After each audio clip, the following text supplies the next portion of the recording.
Welcome back to Tech Talk with Craig Peterson. We're going through some articles in the news this week. Then we're going to be going off to our interview section of today's show. We are joined by a whole bunch of security and privacy experts, some of the top people, in fact, in the industry. We're going to be joined by a professor from Villanova University who has been tracking all of our spy activities, government covert operations since World War II. So he's going to be interesting, talking a little bit about whether or not it makes sense for the NSA to do what they're doing. Should we be worried about it? How far should it go? Phil Zimmerman's going to be our guest as well. We're talking with Phil specifically about what is going on with security. Phil was one of the first guys out there with military-grade encryption for the rest of us, if you will, back in 1991. And now he's got a new product out, which is, again, more encryption and security for the rest of us. So that should be kind of fun talking to Phil here a little bit later on today. Next week, we've got more guests talking about it. We've got a professor from the Central European University talking about security. And she's got an interesting perspective, being from Hungary, being in Hungary and being from Germany, about what is happening. We'll talk about what's happening in the EU and how does the American intelligence efforts really affect people in Europe. So that'll be a lot of fun next week. Right now, we're going through some articles in the news this week. And as promised before the break here, I said we'd get to this.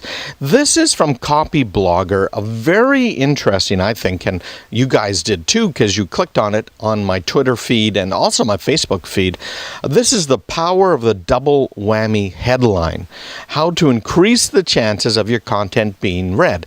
Now, in case you aren't watching me on YouTube, it's the power of the Double-Whammy headline, how to increase the chances of your content being read.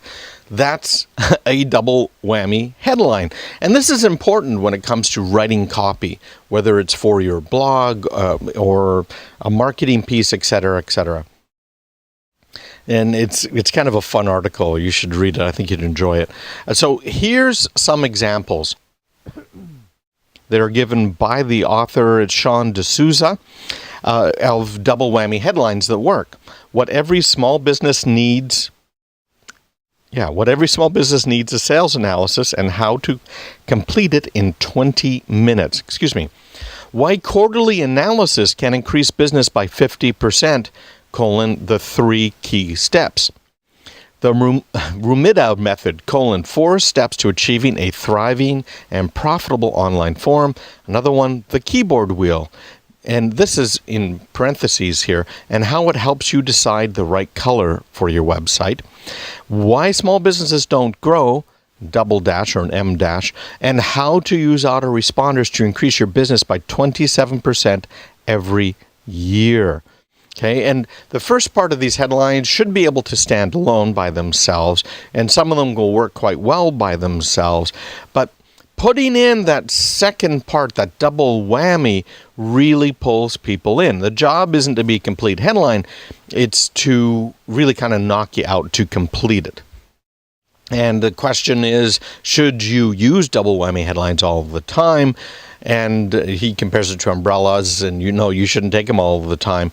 But you could write a headline that says, for instance, why the most attractive headlines may not bring the greatest conversion.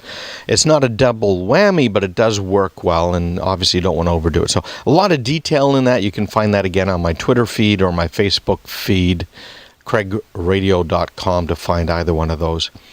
This is kind of cool. This is by Stuart Jeffries. Now, you see a picture of him. He's kind of a middle-aged bald guy, a little bit grungy looking almost. And this is from The Guardian, which is a UK paper. But he's saying that internet anonymity is the height of chic. Isn't that something? And his subheadline, the double whammy, is, in this age of information overload, internet exhibitionism, and NSA snooping, is it possible to make yourself ungoogleable? And does it earn you added credibility? Well, Phoebe Philo, who is a designer, says that it does. In her case, because of the spelling of her name, there aren't too many Phoebe Philos that are spelled the way she is, and so you can find her. But apparently, this is turning into a very, very chic thing to not be able to be found on Google. So here's a quote from Phoebe. The chicest thing is when you don't exist on Google. I'd love to be that person, she said. And it has to do with privacy. And the article goes on, talks about some internet evangelists and what the Zuckerberg has to say about it and a few other things. It's actually kind of a lengthy article and a lot of comments on it as well. I think you'll enjoy it.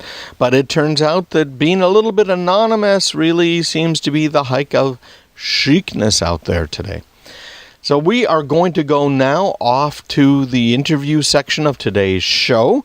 Right after this break, this is a fairly short break, but there's a little bit of news and stuff in there. But we're going to be talking about what you should do to protect yourself, what you legally have to encrypt if you are involved in a business at all. We'll be covering that today with Phil Zimmerman, and we'll be talking about political science here and security. How does that stuff all tie together? And a bunch of other stuff here. Big Bad China, what are they doing out there? We're talking about iris identification to make sure you are who you say you are.